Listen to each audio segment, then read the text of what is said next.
Hello friends, मैं सोनू सिद्दीकी स्वागत करता हूं आपका अपना यूट्यूब चैनल एग्जाम दर्पण में। आज हम लोग देखने वाले हैं डच ईस्ट इंडिया कंपनी का भारत में आगमन। ठीक है दोस्तों, ये दूसरा टॉपिक है आपका डच ईस्ट इंडिया कंपनी का भारत में आगमन। या बोल सकते हैं इसको डचों का भारत में आगमन। सबसे पहले हम आपसे ये क्वेश्चन पूछेंगे कि डच जो थे इनका मूल निवास स्थान कहाँ था। डचों का मूल निवास स्थान कहाँ था या डच कहाँ के मूल निवासी थे। आप लोग बताइए कमेंट बॉक्स में कि डच कहाँ के मूल निवासी थे। तो हम बोल सकते हैं कि डच कहाँ के मूल निवासी थे जी। तो डचों का निवास स्थान कहाँ था जी। आपका इनका निवास स्थान था नीदरलैंड। कहाँ जी? नीदरलैंड। नीदरलैंड किसका पुराना नाम है? तो हॉलैंड का पुराना नाम है नीदरलैंड। इसको हम हॉलैंड भी बोल सकते हैं। ठीक है, हॉलैंड का पुराना नाम क्या है? नीदरलैंड। यही के क्या थे? डच मूल निवासी थे। अब हम लोग देख रहे हैं ये कि पहला यानी यूरोपीय कंपनियों में पहला जो कंपनी था वो किनका था? पुर्तगालियों का, जो भारत आए थे ट्रेड करने के लिए, भारत से व्यापार करने के लिए। उसके बाद पुर्तगालियों के बाद अगर कोई दूसरा कंपनी आता है तो आपका कौन है? तो डच ईस्ट इंडिया कंपनी। या बोल सकते हैं united Dutch East India company of Netherland. इस कंपनी का क्या नाम था? United Dutch East India company of Netherland. तो कंपनी का हम नाम लिख दे रहे हैं यूनाइटेड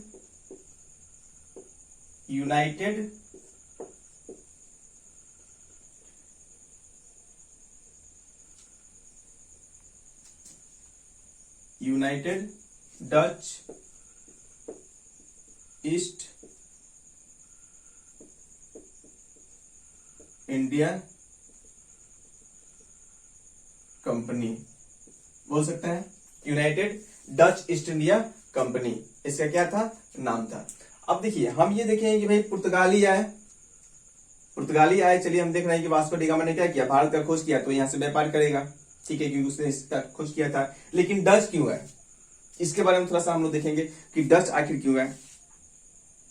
तो डच, जैसे मान लीजिए कि आसपास में कोई लोग रहता है, वो एकाएक आप ही के कोई पड़ोसी हो और एकाएक क्या हो जाए, उसके घर में वृद्धि होने लगे, उसके घर में बाइक आ जाए, उसके घर में 4 चक्का आ जाए, उसके घर मतलब बहुत, उसका घर जो झोपड़ी का था वो महल हो जाए।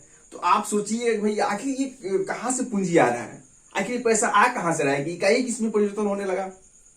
तो आप भी सोचिएगा और देखिए भाई कारण क्या है, कारण को ढूंढिएगा और ढूंढने के बाद आपको मालूम चलेगा कि भाई ये काम कर रहा है, तो आपको भी लगेगा कि हमें भी ये काम करना चाहिए। ठीक है, बस समझ आ रहा है। तो सेम इसी प्रकार जो या फिर डच थे, ये कहाँ के, किसके पड़ोसी थे? तो ये स्पेन और पुर्तगाल के क्या थे? ये पड़ोसी ही थे, क्योंकि ये सब यूरोपीय कंट्री है तो आसपास में ही रहते हैं। तो ये क्या थे? इनके पड़ोसी देश थे। इनको लगा कि भाई पुर्तगाल जो है ये आखिर एकाएक इतना धनवान कैसे हो गया, इनकी अर्थव्यवस्था एकाएक इतनी मजबूत कैसे हो गई। हम लोग देखेंगे कि जो आपका पुर्तगाल है वो भारत से व्यापार करता था। ठीक है, और भारत से जितने भी मसाले या मिर्च लेकर आता था कहां पर? आपका यूरोप में। तो यूरोप में कहां लेकर आता था जी? तो पुर्तगालियों की राजधानी कहां थी? लिस्बन। पुर्तगाल देश की राजधानी कहां है? लिस्बन है। तो पुर्तगालियों की राजधानी लिस्बन थी और लिस्बन में ये लेकर माल को क्या करते थे? इकट्ठा करते थे और यहां से बहुत सारे जो देश थे वो खरीदकर अन्य देशों में क्या करते थे? संपूर्ण यूरोपीय देशों में इसको बेचते थे। ठीक है, यहां से आवंटित करते थे। तो इसमें सबसे आगे कौन था? डच था। ठीक है, ये डच वासी क्या करते थे? जो डच थे, या नीदरलैंड बोल सकते हैं या हॉलैंड बोल सकते हैं, आपकी जो मर्जी। ठीक है, ये क्या करते थे कि पुर्तगालियों द्वारा दक्षिण पूर्वी एशिया से लाए गए माल जो कहां पर आपका, इसका नाम लिख दे रहे हैं हम लिस्बन, इनकी राजधानी थी लिस्बन। दिखाई देगा लिस्बन। लिस्बन क्या थी? इनकी राजधानी थी या व्यापारिक बोल सकते हैं, व्यापारिक केंद्र था लिस्बन। और यहां पर ये माल क्या करते थे? इकट्ठा करते थे और यहां से संपूर्ण यूरोप में क्या होता था? सभी जो मसाले होते थे या मिर्च होते थे सबको अन्य यूरोपीय कंट्री में भेजा जाता था। ये बेचा जाता था। ठीक है, इसमें सबसे पहला देश यानी सबसे अग्रणी देशों में था आपका डच, जो क्या करता था, लिस्बन से पुर्तगालियों द्वारा लाए गए माल को क्या करता था, खरीदता था। यानी यहां से लिस्बन से खरीद कर और संपूर्ण यूरोपीय देश जैसे आपका यूनान हो गया, ठीक है, कौन कौन, जैसे मान लीजिए आपका क्या हो गया, यूनान हो गया, ठीक है, आपका तुर्की हो गया, सॉरी इंग्लैंड हो गया, फ्रांस हो गया, और उसके बाद क्या क्या बोल सकते हैं, स्पेन हो गया, बहुत सारे जितने भी आपके क्या है, ऑस्ट्रिया हो गया, इन बहुत सारे यूरोपीय देश हैं। सभी यूरोपीय देशों में क्या करते थे, यानी लिस्बन से मसालों को खरीद कर डच वासी क्या करते थे, डच के जो व्यापारी थे वो क्या करते थे, यूरोप के अन्य देशों में उसको बेचते थे और काफी मुनाफा भी कमाते थे, उनको काफी लाभ मिलता था इससे। ठीक है, लिस्बन से मसाला खरीदे और यहां से खरीद कर यूरोप के जो अन्य देश थे वहां पर ले कर दिए, बेच दिए। उनको लगा कि भाई हम क्या कर रहे हैं, अगर लिस्बन से मसाले खरीद रहे हैं, यहां से वस्तु खरीद कर हम दूसरे देशों में जाकर बेच रहे हैं, यूरोप के अन्य कंट्री में यानी अन्य देशों में जाकर बेच रहे हैं, तो इतना मुनाफा मिल रहा है। अगर यही व्यापार हम खुद जाकर दक्षिण पूर्वी एशियाई देशों के साथ करें, मतलब हम ये वस्तु को खुद जाकर वहां से खरीद कर लाए और तब जाकर यहाँ बेचें, तो कितना लाभ प्राप्त होगा भाई। बात समझ आ रहा है, इनको ये बात समझ में आ गई और इन्होंने मन बना लिया कि हमें भी क्या करना है, कहां जाना है, तो दक्षिण पूर्वी एशियाई देशों में से व्यापार करना है। डायरेक्ट हम वस्तु वहां से लेकर आएंगे, हम आपका जो स्पेन है, सॉरी पुर्तगाल है, इससे वस्तु नहीं खरीदेंगे, इससे मसाले को हम नहीं खरीदेंगे। ठीक है, इनको लगा कि भाई अगर हम क्या करते हैं, इस पुर्तगाल से लाए गए सामान को खरीदते हैं तो हमें इतना मुनाफा हो रहा है, तो अगर हम खुद जाकर क्या करें, दक्षिण पूर्वी एशियाई देशों के साथ व्यापार करें और फिर वहां से मसाला को लेकर क्या करें, यूरोप में बेचे, तो हमको और ज्यादा लाभ होगा। बस समझ में आ रहा है। ठीक उसी प्रकार ये काम करते हैं। उसमें पहला व्यक्ति यानी इनका पहला अभियान किनके नेतृत्व में प्रारंभ होता है। अभी बताइए, क्या ये भारत आएंगे? डायरेक्ट भारत नहीं आएंगे, ठीक है, क्योंकि हम आपको बताया है, क्या बताया है जी, आप लोग जानते हैं कि पुर्तगालियों द्वारा एक कार्टेज अल्मेडा काफिला व्यवस्था प्रचलित थी। यानी पुर्तगालियों द्वारा एक क्या किया गया था, व्यवस्था को लागू किया गया था, जिसका नाम क्या था, कार्टेज अल्मेडा काफिला व्यवस्था। मतलब क्या कि भारत के आसपास भी अगर कोई व्यक्ति आ रहा है भारत से ट्रेड करने के लिए, व्यापार करने के लिए, तो उसे परमिट बनानी पड़ती थी। ठीक है, उसे परमिट बनानी पड़ती थी, यानी पुर्तगालियों से क्या करना पड़ता था, इजाजत लेनी पड़ती थी। तो जानते थे भाई हमको इजाजत मिलेगी नहीं, हमें परमिट मिलेगी नहीं, तो हम व्यापार कर नहीं सकते हैं भारत से। इससे अच्छा है कि हम भारत ना जाकर डायरेक्ट कहां चले जाए, यानी दक्षिण पूर्वी एशिया में अन्य कोई देश होगा जो खाली होगा, कहीं भी कोना में जगह हमको मिल जाए, फिर वहां से किस तरह आगे बढ़ना हो तो हम जानते ही हैं। बात समझ में आ रहा है। तो ये सोचे थे कौन, आपके डचवासी। और उसमें पहला व्यक्ति था आपका, जिसका नाम था, क्या नाम था जी, उसका नाम था, हम लिख सकते हैं यहाँ पे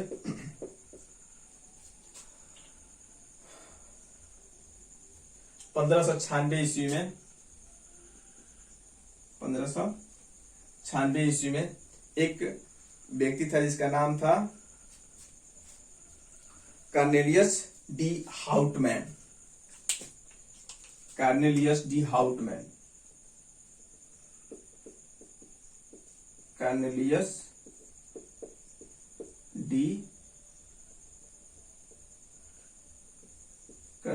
D Houtman. Cornelius D Houtman के नेतृत्व में, यानी ये प्रथम बार, यानी पहली बार कौन, डच कहां पर आए, दक्षिण पूर्वी एशियाई देशों में प्रवेश किए। और पहली फैक्ट्री कहां पर खोली, तो पहली फैक्ट्री ये भारत में नहीं बल्कि कहां जाएंगे जी, तो ये पहली फैक्ट्री अपना खोलेंगे सुमात्रा में। कहा, सुमात्रा में। ठीक है, क्योंकि यहां पर तो पुर्तगाल है, पहले से ही है, तो ये सोचेंगे कि भाई हमें झगड़ा नहीं करना है, एकदम शांति से जाना है, ठीक है, और चुपचाप व्यापार करना है और किसी से कोई लेना देना नहीं है, क्योंकि अभी ये कमजोर थे, अभी इतने शक्तिशाली नहीं हुए थे कि ये पुर्तगालियों से डायरेक्ट आमना सामना कर सके। ठीक है, तो इन्होंने क्या किया, 1596 ईस्वी में कार्नेलियस डी हाउटमैन के नेतृत्व में क्या किया गया, यानी पहली बार दक्षिण पूर्वी एशियाई कोई देश था, द्वीप था, जिसका नाम था सुमात्रा, यानी सुमात्रा में यानी डच ईस्ट इंडिया कंपनी की पहली फैक्ट्री खोली 1596 ईस्वी में। ये आपको याद रखना है। ठीक है, कब, 1596 ईस्वी में, कहां पर, सुमात्रा में। सुमात्रा ये आपको दिखाई दे रहा है। ठीक है, ये आपका अंडमान निकोबार के बाद जो है आपका सुमात्रा है, सुमात्रा द्वीप है, आपका अंडमान है, निकोबार है, उसके बाद सुमात्रा है, देख रहे हैं, मलेशिया है, कंबोडिया है, तो देखिए इंडोनेशिया है। 1596 ईस्वी में कार्नेलियस डी हाउटमैन ने क्या किया, सुमात्रा में अपनी डच ईस्ट इंडिया कंपनी की पहली क्या की फैक्ट्री खोली यहां पर, और धीरे धीरे क्या करने लगा, यहाँ के आसपास के क्षेत्रों में व्यापार करना शुरू कर दिया। ठीक है, हो सकता है, चलिए भाई हम भारत में उससे व्यापार नहीं करेंगे, भारत में एक अधिकार आपका पुर्तगाल है तो रहने दीजिए, कोई दिक्कत नहीं हमको। हम क्या करेंगे, हम दक्षिण पूर्वी एशिया के जो अन्य देश है यहाँ पर क्या करेंगे, व्यापार करेंगे। और सुमात्रा से ये चला गया कहां पर, इंडोनेशिया, यानी सुमात्रा से इंडोनेशिया में भी व्यापार करने लगे। और इंडोनेशिया का बाबू, इंडोनेशिया का नाम है किस चीज में, मसालों में। इंडोनेशिया को मसाला द्वीप के नाम से ही जाना जाता है, क्योंकि सर्वोच्च कोटि का मसाला कहां पाया जाता है, इंडोनेशिया में। ठीक है, आपका भारत से भी उच्च कोटि का मसाला कहां मिलता था, इंडोनेशिया में। बस समझ आया, इसीलिए इसे क्या कहा गया है, मसाला द्वीप। यानी इंडोनेशिया को और किस नाम से हम बोल सकते हैं, तो इंडोनेशिया को मसाला द्वीप के नाम से भी जाना जाता है।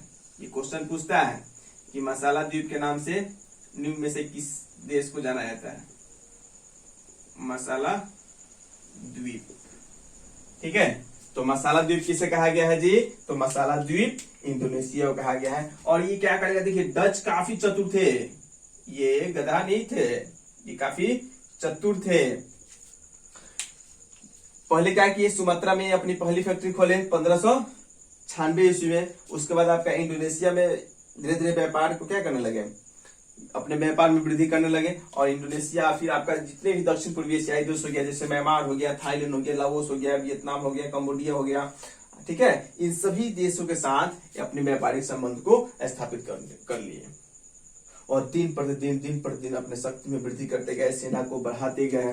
ठीक है, और जब देखे कि अब हम ठीक ठाक हो गए हैं, कौची में ठीक ठाक, देह हाथ में ठीक ठाक ना, देह हाथ में ठीक ठाक नहीं भाई, देखे कि अब हम क्या हो गए हैं, यानी आर्थिक दृष्टि से, यानी अर्थव्यवस्था के दृष्टि से, सैनिक दृष्टि से अब हम क्या कर सकते हैं, पुर्तगालियों के जवाब दे सकते हैं।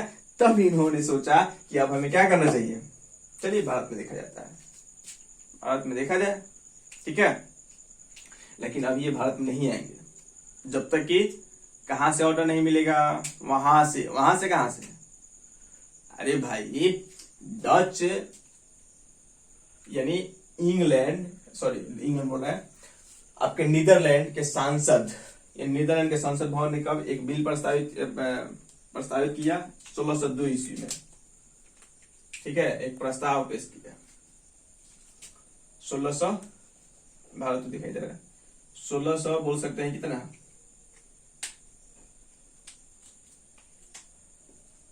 1602 ईस्वी में क्या हुआ था, आपके नीदरलैंड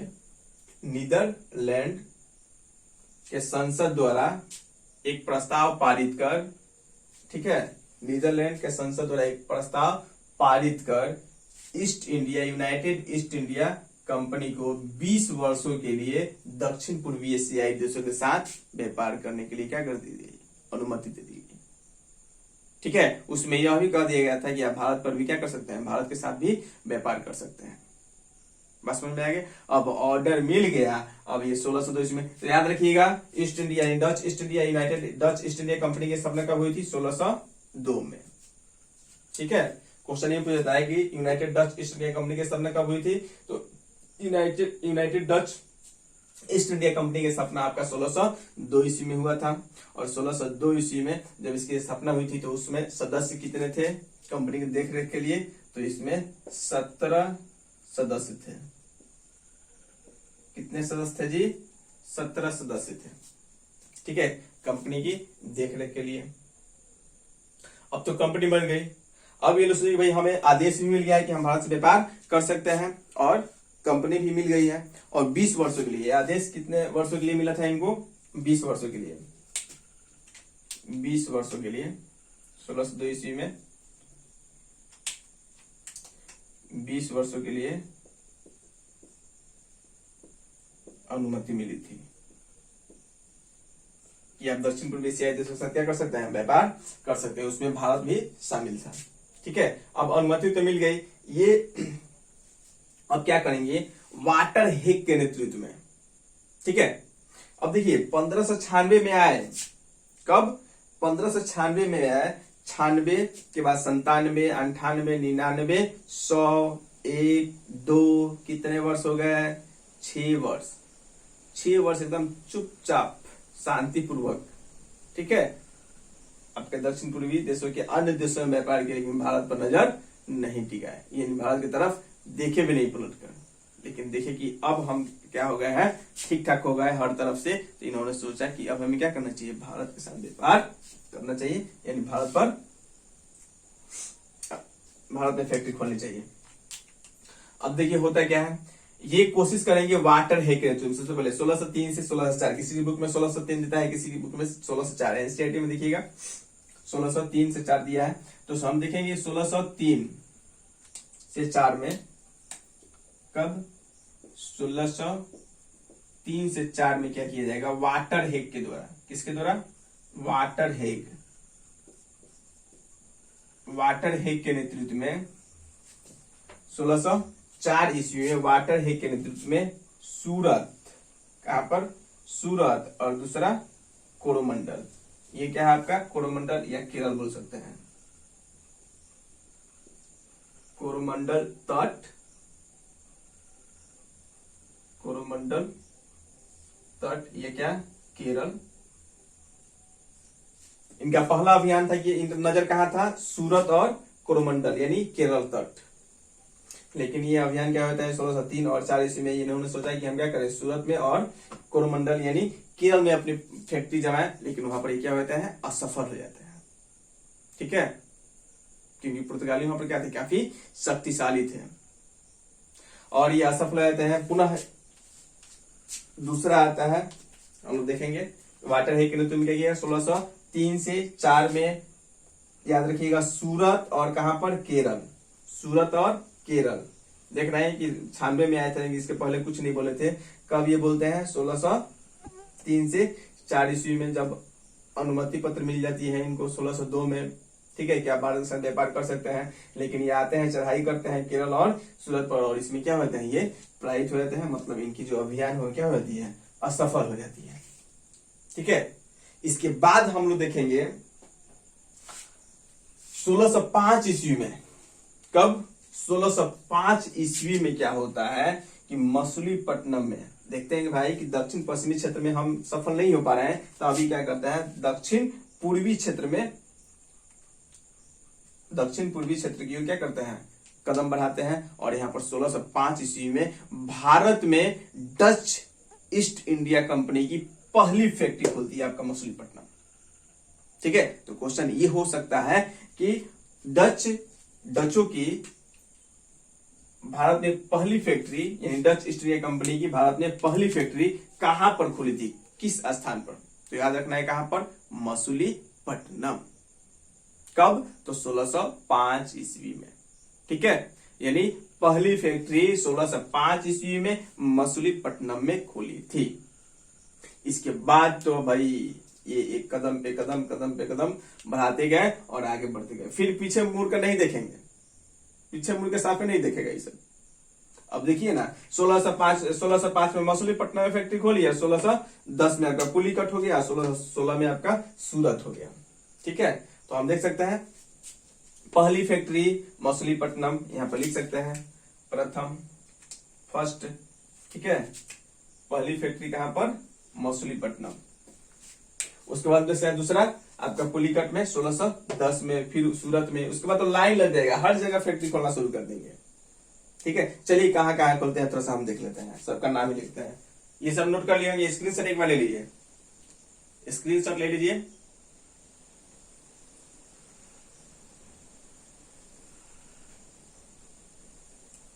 चलिए मिटा दें इसको।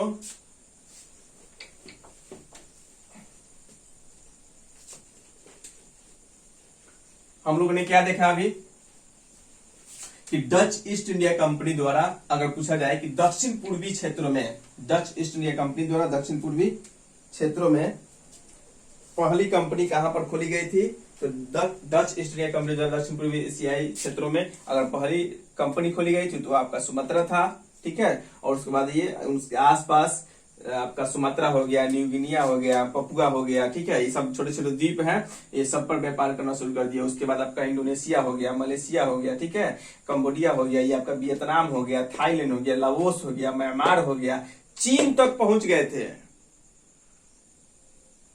बस में यानी भारत में आने से पहले ये कहां तक व्यापार करना शुरू कर दिए थे, चीन तक व्यापार करना शुरू कर दिए थे। और केवल ये इस तरह व्यापार नहीं करते थे कि चलिए भाई हमको केवल भारत से ये मसाला खरीद के लेकर यूरोप में क्या कर देना है, लिस्बन में छोड़ देना है, इस तरह व्यापार नहीं करते थे। मान लीजिए कि भारत में अगर वस्त्र अच्छा मिल रहा है, कपास उत्तम किस्म का मिल रहा है, तो ये यहाँ से उठा कर लेकर कहाँ बेच देते थे, सुमात्रा में बेच देते थे। और देखते थे भाई सुमात्रा में अच्छा किस्म का, यानी भारत से भी उच्च कोटि का क्या मिलता है, मसाला मिल रहा है, तो वहां से खरीद कर लाकर यहाँ बेच देते थे। तो ये दोहरा भी व्यापार कर रहे थे, मतलब दोनों तरफ से लाभ। ये गधा सभी के तरफ पूंजी बना रहा है, दोनों तरफ से पूंजी बना रहा है। ठीक है, तो ये काफी चतुर थे। हम लोग देखते हैं, हम लोगों ने देखा क्या कि अभी पुलिकट मछलीपट्टनम में पहली फैक्ट्री खोली गई है, पुलिकट में 1610 में दूसरी फैक्ट्री खोली गई है, सूरत में 1616 में। और किन किन क्षेत्रों में कहां कहां पर इनके द्वारा फैक्ट्री खोली गई, सबको थोड़ा सा एक बार हम क्रमबद्ध तरीके से देख लेते हैं। ठीक है, आप लोग केवल देखते रहिए। ठीक है, कुछ भी कहीं भी दिक्कत नहीं होने वाली है। ठीक है, तो हम लोग क्या देख रहे हैं, 1605, पहले डेट ही लिख दे रहा है, 1605, 1610, 1616, 1619, 1627,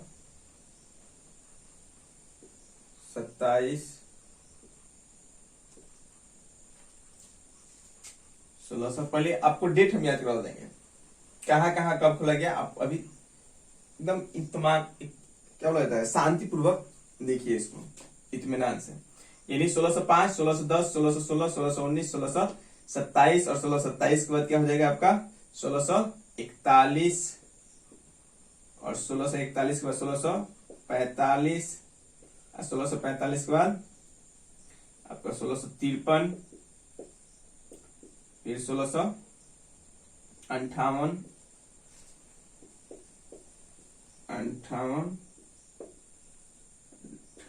फिर 1658, 1659, 1660।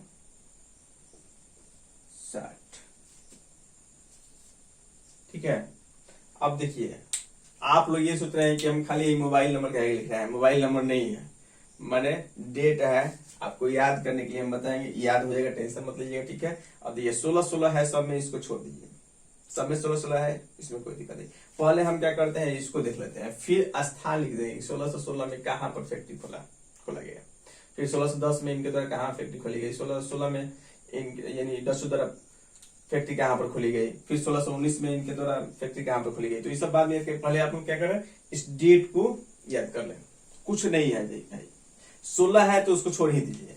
आप लोग मोबाइल नंबर याद करते हैं ना, जिस तरह मोबाइल नंबर याद करते हैं, मोबाइल नंबर क्या है कि तनी मोबाइल नंबर याद करो, तो एक नजर से देख लो तो दिमाग में सेट हो गई, वही समझ लीजिए इसको भी। ठीक है, इसको भी समझ लीजिए कि मोबाइल नंबर है और दिमाग में सेट कर लीजिए। देखिए क्या है, 5, 10, 16, क्या बोलना है? 5, 10, 16, 19, 27, 41, 45, 53, 58, 58, 59, 60। खत्म। का है कुछ है? किस तरह बोलना है? 5, 10, 16। क्या?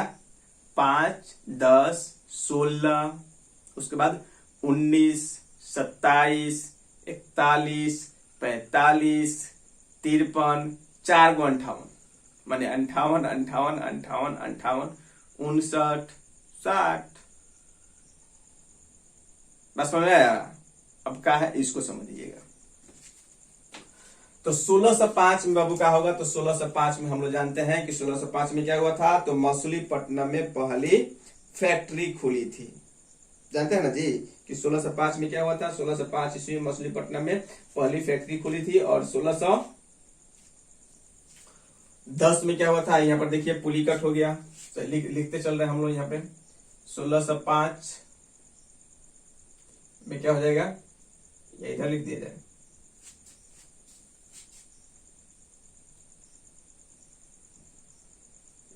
मछलीपट्टनम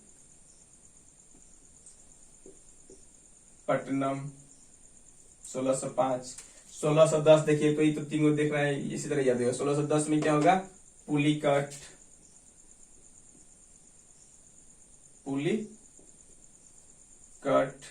16 16 16 16 16 7 से 16 7 से सूरत।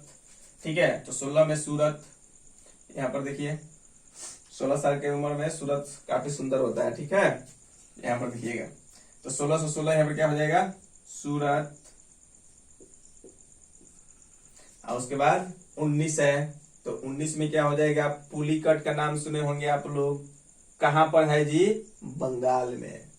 ठीक है, या पिपली, पिपली बोल दीजिए उसको, पिपली। क्या हो जाएगा? पिपली। कहां पर है? बंगाल में है।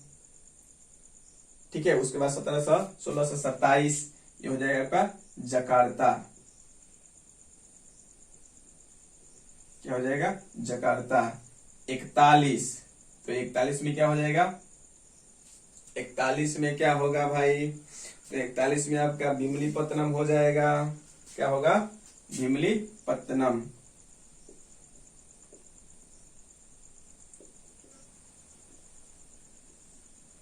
पैतालीस चंसुरा का आप नाम सुने हैं या कराईकल का नाम सुने होंगे? सब लोग सुने हैं कि नहीं सुने हैं?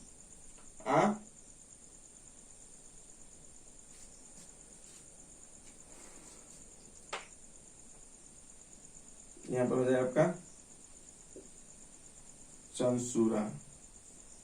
फिर 53 में क्या हो जाएगा? कराईकल। और 58 में पटना का नाम सुने हैं?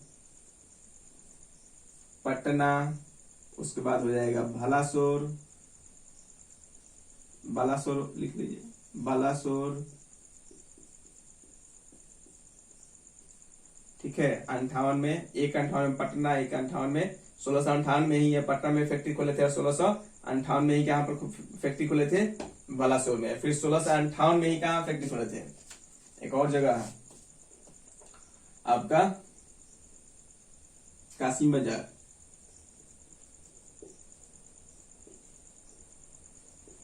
कासिम बाजार। फिर 1658 श्रीलंका भी इसमें आ जाएगा। श्रीलंका भारत में नहीं है, मतलब श्रीलंका में भी 1658 में क्या किए थे? फैक्ट्री खोले थे। उसके बाद 1659 में क्या होगा? तो 1659 में आपका हो जाएगा नागपट्टनम। क्या होगा जी? नागपट्टनम।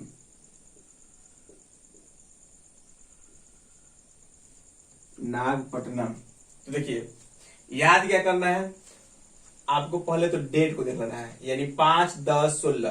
क्या बोलना है? 5, 10, 16। 5, 10, 16। ठीक है, 3। तो 5 माने मछलीपट्टनम, 10 यानी 1610 माने पुलिकट, 1616 मतलब क्या हो जाएगा? सूरत। ठीक है, 5, 10, 16 इस तरह करके बोलिए। यानी 1605 में मछलीपट्टनम, 1610 में पुलिकट और 1616 में आपका सूरत हो जाएगा। और उसके बाद क्या होगा भाई? उसके बाद हम लोग क्या देख सकते हैं? 1619 में पिपली। ठीक है, जकार्ता पे क्या हो जाएगा 1627 में, कहां पर, तो 1627 में आपका क्या हो जाएगा, जकार्ता। 1627 में जकार्ता, सॉरी 1627 में जकार्ता नहीं होगा, ये थोड़ा सा हेर फेर कर दीजिएगा ऊपर नीचे, ये हो जाएगा जकार्ता, यहाँ 1619 में जकार्ता हो जाएगा, दिमाग से उतर जाएगा, 1619 में जकार्ता हो जाएगा और 1627 में क्या हो जाएगा, पिपली। थोड़ा सा आगे पीछे, कोई दिक्कत, पर देखिए 1605 डेट याद कर लीजिए, उसके बाद जगह का नाम याद कर लीजिएगा। 1605 10 5 10 16 19 19 के बाद 27 27 के बाद 41 41 के बाद 45 45 के बाद आपका हो जाएगा 53 और 53 के बाद 4 गो 58 याद रखना है, कितना, 4 गो 58, ठीक है। तो 4 गो 58 याद रखना है, तो उसमें कौन कौन आ जाएगा, ये वो आपका आ जाएगा बालासोर, काशी मजार, श्रीलंका, नागपट्टनम, और 1660 में क्या होगा, गोलकुंडा, इसको भी लिख लीजिएगा, गोलकुंडा 1660 में गोलकुंडा।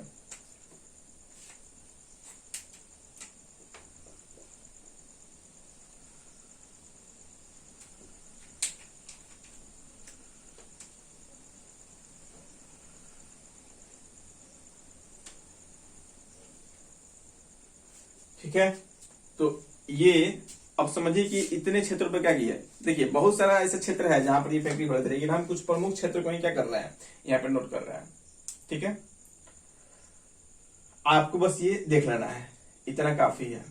ठीक है, इसको याद कर लेना है। याद किस तरह कीजिएगा, 1605 5 के बाद 10, पहले डेट याद कर लेंगे 1605, 5 के बाद 10, 10 के बाद 15, 15 के बाद सॉरी 5 10, उसके बाद 16, 16 के बाद 19, 19 के बाद आपका हो जाएगा कितना, 27।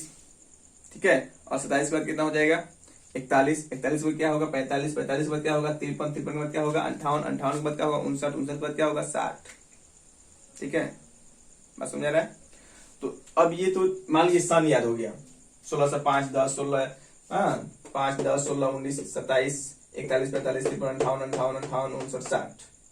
अब जगह का नाम कैसे याद करेंगे, आप लोग यहाँ पर नक्शा में देखिए, 1605 में क्या हुआ था, मछलीपट्टनम, यानी 1605 में पहली भारत में पहली फैक्ट्री कहां पर खुली थी, मछलीपट्टनम। तो पहला तो आपको ऐसे ही याद होगा। दूसरा हम देख सकते हैं पुलिकट, तो मछलीपट्टनम के जस्ट बाद हुआ था पुलिकट, तो ये आपका 1610 में पुलिकट में आपका दूसरा फैक्ट्री हो जाएगा।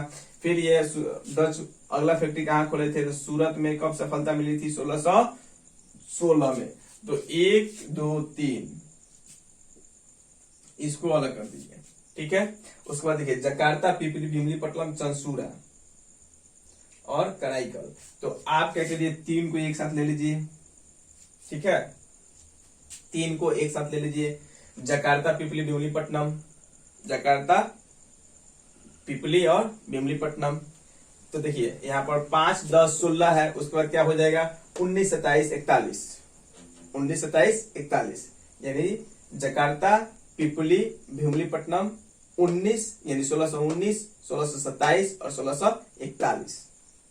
और उसके बाद 2 को फिर ले लीजिए, चंसूरा, कराईकल, चंसूरा 1645 और कराईकल पर हो जाएगा कितना हो जाएगा 1653।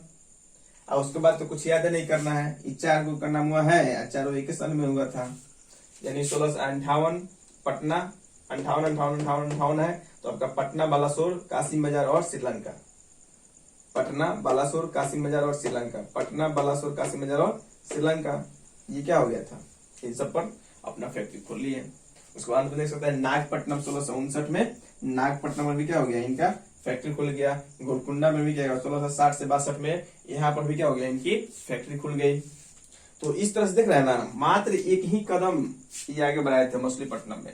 अब मछलीपट्टनम में आने के बाद इनके लिए सारे दरवाजे क्या हो गए, खुल गए, और सभी जगह ही अपना फैक्ट्री लगाना शुरू कर दिए।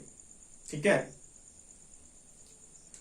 इसके बाद हम लोग फिर देखेंगे 1664 में क्या होता है कि उस समय शासक थे औरंगजेब 1664 ईस्वी में मात्र 3.5% वार्षिक चुंगी पर, कितने, मात्र 3.5% वार्षिक चुंगी पर 1664 ईस्वी में।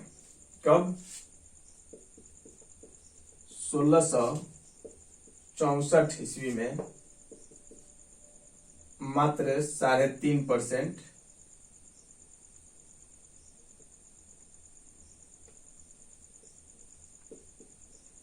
वार्षिक कर पर ये क्या कर देते हैं, 3 स्टेट, कितना, 3 स्टेट को डचों को सौंप देते हैं। कौन? औरंगजेब। हम देख सकते हैं इस समय किसका शासनकाल होगा, मुगल काल, यानी औरंगजेब का।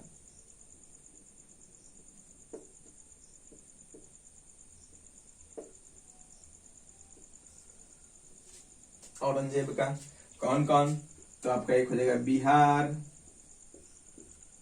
एक हो जाएगा बंगाल, एक हो जाएगा उड़ीसा। अब बताइए, तो फैक्ट्री खोल ही रहे थे, उसके बाद ही क्या करता है 1664 में संपूर्ण क्षेत्र को, यानी बंगाल, बिहार और उड़ीसा के व्यापार क्या कर दिया, अधिकार ही दे दिया। मात्र कितने, 3.5% वार्षिक कर, यानी वार्षिक चुंगी या बोल सकते हैं, या वार्षिक कर पर ये क्या करते हैं, संपूर्ण बिहार, बंगाल और उड़ीसा को मुक्त व्यापार, यानी व्यापार करने के लिए छूट दे देते हैं, आजादी दे देते हैं। किनको? डचों को। अब भाई बताइए, अब तो ये उड़ेंगे ना, ये आसमान में उड़ने लगे, इनकी स्थिति इतनी मजबूत हो गई कि अब कोई इनका टक्कर नहीं दे सकता था। पुर्तगालियों की अपेक्षा, पुर्तगाली तो अब साइड में होने लगे। हम लोग देख सकते हैं कि स्पेन और पुर्तगाल, हम बताए थे ना जी कि पुर्तगालियों का पतन कैसे हुआ था 1580 में। 80 में वो जब स्पेन के साथ क्या कर लिया था, संधि कर लिए थे।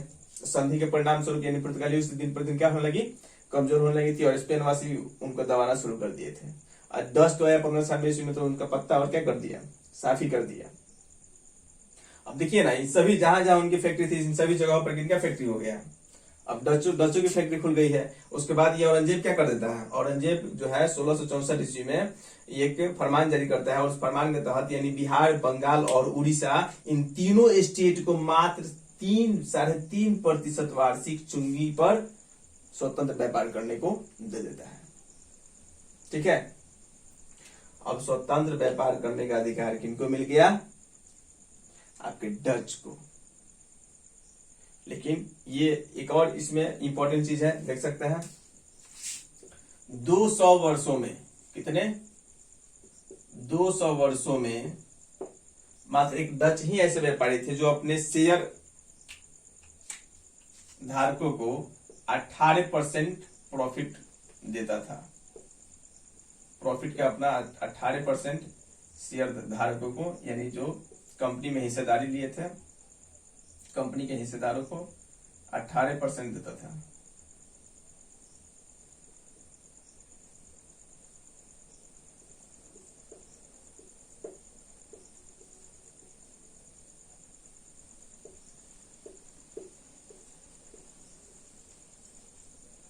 ठीक है, तो हम लोग बस इतना ही देखना था डच ईस्ट इंडिया कंपनी में, इतना ही देखना है। फिर एक क्या होगा, 1759 ईस्वी में एक भयंकर युद्ध होगा, बेदरा का युद्ध।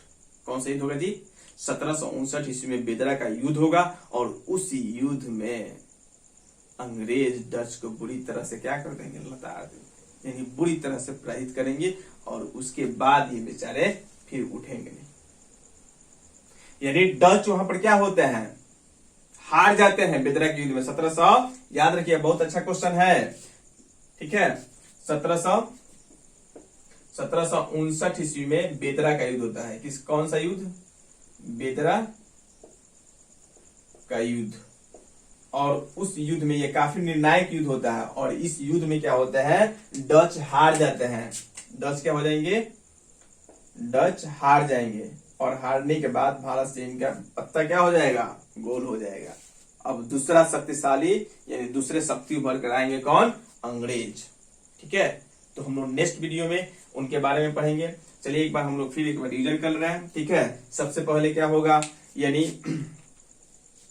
बढ़ते पुर्तगालियों की पूंजी को देखकर स्पेन या सॉरी डच यानी बोल सकते हैं आपका हॉलैंड या नीदरलैंड वालों ने क्या सोचा, इन्होंने सोचा कि भाई हमें भी क्या करना चाहिए कि कब तक हम लिस्बन से व्यापार करेंगे, लिस्बन से खरीद कर सामान क्या करेंगे संपूर्ण यूरोप में बेचेंगे, उससे अच्छा ये होगा कि हम खुद ही क्या करें दक्षिण पूर्वी एशियाई देशों के साथ जाकर व्यापार करें और उससे हमें अधिक क्या होगा मुनाफा मिलेगा। ये सोचकर ये आते हैं कहां पर, सबसे पहले अपनी फैक्ट्री खोलते हैं कहां पर, सुमात्रा में। कब जी, 1596 ईस्वी में। किसके नेतृत्व में आए थे, तो याद रखिएगा कार्नेलियस डी हाउटमैन, ठीक है, बहुत कार्नेलियस डी हाउटमैन